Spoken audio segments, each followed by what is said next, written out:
Խնամված լինելն է Չերչինյան Cosmetics։ Բարև Մեդինֆորմի բոլոր հեռուստադիտողներին, այսօր մենք կրկին խոսենք ստոմատոլոգիական խնդիրների, բերանի խոռոչում առկա խնդիրների մասին եւ թե որն է ճիշտ ժամանակը բերանի խոռոչի խնամքով զբաղվելու համար։ Ես զրուցել եմ Eddent ստոմատոլոգիական կենտրոնի հիմնադիր տնօրեն բժիշկ ստոմատոլոգ Էդիկ Արաքելյանի հետ։ Ողջույն բժիշկ։ Ողջույն։ Շատ հաճախ մարդիկ դիմում են բժշկին շատ ուշացած, սա տարածված կարծիք է եւ կարծում եմ խնդիրը իսկապես շատ տարածված է ու արդեն հնարավոր չի լինում փրկել ատամը։ Իսկ մենք ինչպես գիտենք, բացակա ատամները մի շարք խնդիրներ են իրենց հետևից բերում, ընդ որում վերջին ուսումնասիրությունների համաձայն ծերունական թուլամտությունը նույնպես կապում են բացակա ատամների հետ։ Եվ ձեր խորհուրդն ենք ակնկալում, այ որքան ժամանակը մեկ պետք է հետևել բերանի խոռոչին, արդյոք եթե այնտեղ չկան ցավեր, խնդիրներ, պետք է կրկին անցնել ախտորոշում։ Բժիշկ ստոմատոլոգին անհրաժեշտ է դիմել 6 ամիսը 6 ամիսը 1 անցնել բժիշկ ստոմատոլոգի խորհրդատվություն, որպեսզի ժամանակին ախտորոշենք առաջացած խնդիրները, քանի որ մենք գիտենք, որ ստոմատոլոգիայում որոշ առողջական խնդիրներ ի հայտ են գալիս առանց ախտանիշների։ Այսինքն երբեմն կարող է ցավը չանհանգստացնել, սակայն բուժարուի մոտ արդեն խնդիրը սկսվել է։ Այդ իսկ պատճառով մենք խորհուրդ ենք տալիս, որ 6 ամիսը 1 կախված թե անհանգստացնող խնդիր կա թե ոչ, անհրաժեշտ է 6 ամիսը 1 դիմել բժիշկ ստոմատոլոգի եւ անցնել խորհրդատվություն։ Հիմա շատ նկատելի է, որ պլոմբավորման փոխարեն ավելի շատ շապիկավորում են ատամները։ Ինձ հետաքրքիր է, սա առավելություն է ստոմատոլոգի կողմից, թե ուշացած դեպքերում են դիմում, այդ է պատճառը, որ շապիկավորում են եւ առհասարակ շապիկավորելու եւ պլոմբավորելու միջև ինչ էական տարբերություն եք նկատում։ Շապիկավորումը բժիշկը ստոմատոլոգը ինքն է որոշում, կախված անհատական դեպքից, սակայն երբ որ բուժարուն դիմում է ճիշտ ժամանակին, մակերեսային կարիեսների դեպքում մենք լուսակարծածող պլոմբանյութեր ենք օգտագործում եւ դրանք ավելի ճիշտ են այդ դեպքում, երբ խնդիրը դեռևս շատ չի խորացել։ Սակայն երբ բուժարուն դիմում է շատ ուշ, երբ ատամի մեծ մասը արդեն այլևս քայքայված է, բժիշկ ստոմատոլոգները խորհուրդ չեն տալիս մեծ պլոմբաներ կիրառել, քանի որ դա կարող է ատամի կորուստի պատճառ դառնալ։ Մեծ պլոմբաները կարող են կոտրվել եւ իրենց հետ միասին նաեւ վնասել ատամի արմատները։ Այդ պատճառով երբ բժիշկը առաջարկում է շապիկներ, ուրեմն նա գալիք վտանգը գիտի, եւ դրանից ելնելով է առաջարկում շապիկներ եւ կախված անհատական դեպքից, երբ անհրաժեշտ է շապիկ եւ բժիշկը խորհուրդ է տալիս, անհրաժեշտ է կիրառել շապիկները, քանի որ ատամը շապիկի տակ ավելի ապահով է եւ նրա էսթետիկ տեսքը ավելի Եվ ավելի երկարակյաց, այո, կծառայի։ Եվ նրա ատամի կյանքը, այսպես ասած, երկարում է ավելի։ Իսկ այս դեպքում բժիշկները հաշվի առնում են պացիենտի կարծիքը, ենթադրենք նա դեմ է շապիկավորմանը։ Այո, բժիշկները հաշվի են առնում պացիենտի կարծիքը, քանի որ պացիենտներ կան, երբ նրանք կտրականապես դեմ են շապիկներին, մտածելով, որ շապիկը ատամը տաշվում է եւ ատամի համար դա վատ է, սակայն ես խորհուրդ կտամ մեր հեռուստադիտողներին եւ բուժարուներին, երբ բժիշկը առաջարկում է շապիկավորում արդեն իսկ վնասված ատամը, միանշանակ համաձայնվել եւ կիրառել օրթոպեդիկ կոնստրուկցիաներ, քանի որ ատամը դրա տակ ավելի ապահով է, ինչպես նշեցի, եւ ավելի երկարակյաց է։ Շատ լավ, նախքան շապիկավորել իհարկե պետք է պատշաճ բուժզննում անցնել։ Արդյոք դուք ունեք ձեր նախընտրելի ախտորոշիչ մեթոդը, որը ամբողջական պատկերը տալիս է։ Այո, մեր ստոմատոլոգիական կլինիկայում մենք իրարում ենք ախտորոշման բազմաթիվ մեթոդներ եւ հստակ հասկանալուց հետո, որ ատամը շապիկ է, նոր կիրառում ենք օրթոպեդիկ կոնստրուկցիաներ։ Մեզ մոտ բժիշկը ինքն է նախ նայում ատամի քայքայման աստիճանը եւ դրանից ելնելով, ինչպես նաեւ ռենտգեն հետազոտություն ենք անցկացնում եւ որոշում տվյալ ատամը շապիկավորման ենթակա է թե ոչ։ Եվ ինչպես նաեւ մեծ նշանակություն ունի շապիկների տակ արմատախողովակների պատշաճ լեսավորումը, էնդոդոնտիկ բուժումը, Եվ ինչպես մենք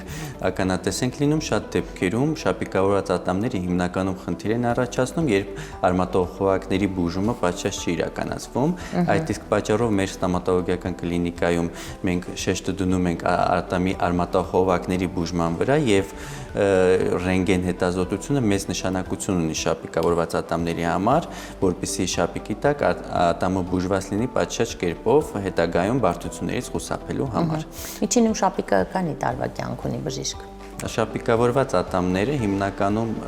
իրենք բազմամյա են, այսինքն երկար են ծառայում, սակայն բժիշկ ստոմատոլոգները խորհուրդ են տալիս 4-ից 5 տարին մեկ փոխել օրթոպեդիկ կոնստրուկցիաները եւ նորը տեղադրել, որպեսզի այնտեղ բերանում չառաջանա տհաճ հոտ եւ նեղման process-ներ, այո։ Շատ լավ, բժիշկ, եւ ստոմատոլոգիական կենտրոն դիմելիս կարծում եմ շատերի համար ամենակարևոր հարցը հենց ստերիլության հետ գործ ունենալն է։ Խնդրեմ խոսենք այս մասին, որքանով եք դուք դա կարևորում եւ որքանով են հիմա ձեզ պատշաճ պահպանվում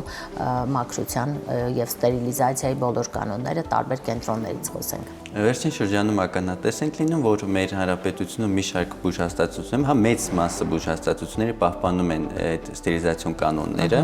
եւ ես ինչ խորհուրդ կտամ բուժառուներին եւ դիմում ենք ինչ որ հաստատություն բժշկական ուշադրություն դարձնել, որպեսզի գործիքները լինեն մեկանգամյա փաթեթավորված, հա։ Դա իսկապես ապահովում է պատշաճ մաքրություն, այդ ստերիլիզացիոն փաթեթները իսկապես այն են, ինչ պատկերացնում ենք։ Ոչ միայն ստերիլիզացիոն փաթեթները, իհարկե դա ինչ որ փուլ է, որը հիվանդին վստահեցնում է, որ գործիքները ախտանված են, սակայն միջ ստերիլիզացիոն փաթեթները եւս փուլեր կան, որը անհրաժեշտ չէ բաց թողել եւ բժշկական հաստատություններում միանշանակ կիրառվում են թե քիմիական մշակումը գործիքների եւ հատուկ սարքերի միջոցով ախտանումը եւ այդ փաթեթները մեզ որոշակի ակնկալիք են տալիս, որ գործիքները ստերիլիզացված են եւ անհրաժեշտ է այդ փաստին ուշադրություն դարձնել միանշանակ դիմելով ինչ որ բուժհաստատություն։ Այն նախկինում շատ ենք լսում հարակից դեպքեր, երբ հեպատիտ C-ով վարակելիություններ լինում եւ հատկապես դա տեղի ունենում ստոմատոլոգիական կենտրոնում, իհարկե նշվում է նաեւ մատնահարդարման սրահները։ Հիմա այսպիսի դեպքեր լսել եք լինում են։ Միանշանակ այդպիսի դեպքերը տարածված են, սակայն չենք կարող ամբողջը բարթել բուժաշխատողների վրա, քանի որ պացիենտները կարող են նաև այդպիսի հիվանդություններ ձեռք բերեն այլ վայրերում։ Եվ հենց ստերիլիզացիոն փաթեթները, ինչպես նշեցինք, մեզ հավաստիացնում է, որ գործիքները ստերիլիզացված են։ Եվ ինչպես նաև ստոմատոլոգիան եւ բժշկությունը զարգացել է եւ արդեն կան այնպիսի նյութեր ախտահանման, որոնք 99.9% վերացնում են այդ բակտերիաները եւ նման դեպքերը կարծում եմ, որ վերջին շրջանում արդեն շատ քիչ են եւ բուժհաստատությունների մեծ մասը պահպանում են այդ կանոնները։ Շատ լավ։ Որքանով եք տեսնում սահմանագիծը մանկական եւ մեծահասակների ստոմատոլոգիայի հետաքրքիր է դրանք շատ են տարբերվում իրարից իրենց մեթոդներով, իրենց մոտեցմամբ, ինչպես նաև կիրառվող նյութերով։ Միանշանակ մանկական ստոմատոլոգիան առանձին ճյուղ է եւ բուժառուները դիմելով մանկական ստոմատոլոգի պետք է միանշանակ ուշադրություն դարձնեն, երբ մասնագետը լինի առանձին, հա, մանկական ստոմատոլոգ եւ մանկական ստոմատոլոգիան բուժման մեթոդները եւս տարբեր են, այդ իսկ պատճառով ես խորհուրդ կտամ մեր հանդիսատեսներին եւ բուժառուներին, որպեսզի նրանք դիմելով ստոմատոլոգի համոզված լինեն, որ տվյալ մասնագետը հենց լիցենզավորված է որպես մանկական ստոմատոլոգ։ Բժիշկ, եւ ստոմատոլոգիայի այսպես ակտիվ ճյուղը հիմա, որ շատ են դիմում եւ շատերին գրեթե բոլորին է հետաքրքրում, դա ատամների սպիտակեցման տարատեսակ մեթոդներն են, այդ որում հոլիվուդյան ժպիտ, վինիրինգներ, քիմիական սպիտակեցում, տարբեր մեթոդներ, որոնք գրավում են յուրաքանչյուրին։ Սակայն երբեմն շատ արհեստական, ասես, ակնառու սպիտակեցված ատամների ենք հանդիպում, որը ավելի հաճախ է պատահում, քան բնական երանգին մոտ ուղղակի կոկիկ սպիտակ ատամները, ինձ միշտ հետաքրքրում է, սա բնականաբար պացիենտի նախընտրությամբ է, սակայն բժիշկները խորհուրդ են տալիս արդյոք այդչափ շատ երանգավորում կատարել եւ սպիտակեցնել անբնական թվացող, ասես, գույնով։ Այո, ատամների երանգը դա պացիենտի նախասիրություններից կախված է եւ մենք ականատես ենք լինում, որ մի մասը պացիենտների իրենց անկաշկանդ ժպիտը պատկերացնում են ավելի շատ բաց երանգներով, մի մասը պատկերացնում են իրենց բնական ատամները, երանգը մի փոքր մուգ, մի փոքր թեքված ատամները, սակայն մենք պետք է հասկանանք, որ ատամների սպիտակեցումը դա նաև ատամի առողջության հաշվին է իրականացվում եւ մենք ինչպես ականատես ենք լինում ատամների այդ շատ վառ գույնը անհնար է ստանալ միայն սպիտակեցման միջոցով եւ այդ դեպքում կիրառվում է օրթոպեդիկ պսակներ, հա, արհեստական պսակներ եւ պացիենտի նախասիրություններից ելնելով մենք միանշանակ հաշվի ենք առնում պացիենտի նախասիրությունները եւ դրանից ելնելով որոշում ենք պացիենտին անհրաժեշտ երանգը եւ իրականացնում տվյալ պրոցեդուրան։ Բժիշկ, ինչպես ժամանակակից պլաստիկ վիրաբուժությունը, այնպես էլ ստոմատոլոգիայի էսթետիկ ճյուղը հնարավորություն է տալիս հեռահար տեսնել այն պատկերը, որին ձգտում է պացիենտը, այո, տեսնել թե ինչպիսի ատամնաշար է օրինակ սպասվում իրեն ատամների սպիտակեցումից հետո, վինիրինգներ տեղադրելուց հետո եւ այլն, շապիկներ, տարատեսակ կերամիկական, ցիրկոնային տեղադրելուց հետո։ Եվ հաճախ դրանք իսկապես նշվում է մասնագետների կողմից, որ գրեթե 95 եւ ավելի տոկոսով մոտ են այն պատկերին, ինչը ակնկալվում է նախքան տեղադրել է եւ ստացվում է եւ համապատասխանում է ասես։ Խնդրեմ ներկայացրեք այդ 3D մոդելավորող սարք, որը տալիս է հենց այս մոտավոր պատկերը հնարավորինս մոտ իրականությանը։ Խոսենք այս մասին, ձեր պրակտիկայում ինչ է պատահել կամ ինչ կարծիք ունեք այս մասին, այն իսկապես համահունչ է այն ինչ ակնկալվում է։ Վերջին շրջանում մեր երկրում մի շարք համասարքերի ներմուծման շնորհիվ հնարավորություն է ընձեռնվել պացիենտի արհեստական պսակները պատրաստման գործում նախապես տեսնել թե ինչ է նրան սպասվում, 3D մոդելավորումը, ինչպես նաև ուզում եմ նշել, որ պսակների, հա, ցիրկոնե եւ պրեսկերամիկական պսակների պատրաստման հարցում մարդկային գործոնը արդեն շատ քչացել է, այսինքն էսթետիկան մենք երբ որ նախկինում ստանում էինք տվյալ տեխնիկի ձեռքի միջոցով վերջին շրջանում արդեն այդ էսթետիկ տեսքը կախված է շատ արդեն համակարգչից, այսպես ասած, եւ 3D մոդելավորումը մեզ օգնում է, որպեսզի նախապես տեսնենք թե ինչ է սպասվում հիվանդին պսակների տեղադրումից հետո եւ ինչպես բժշկի աշխատանքում մեծ նշանակություն է Եվ ինչպես բժշկի աշխատանքում մեծ նշանակություն ունի 3D մոդելավորումը, այնպես նաև հիվանդին հնարավորություն է ընձեռնում նախապես տեսնել թե ինչ ժպիտ է սպասվում եւ հավանությունից հետո նոր պատրաստվում են տվյալ պսակները։ Շնորհակալ եմ բժիշկ։ Շնորհակալություն հրավերի համար։ Հարգելի հեռուստադիտող, դե ինչ ես զրուցում էի Edden ստոմատոլոգիական կենտրոնի հիմնադիր տնօրեն բժիշկ ստոմատոլոգ Էդիկ Արաքելյանի հետ։ Այսօր այսքանը, փորձեք հետևել մեր ինֆորմին եւ տեղեկացեք նորագույն կենտրոններին, նորագույն սարքավորումներին, ինչպես նաեւ բժշկական աշխարհի վերջին նորություններին։ Մենք կհանդիպենք։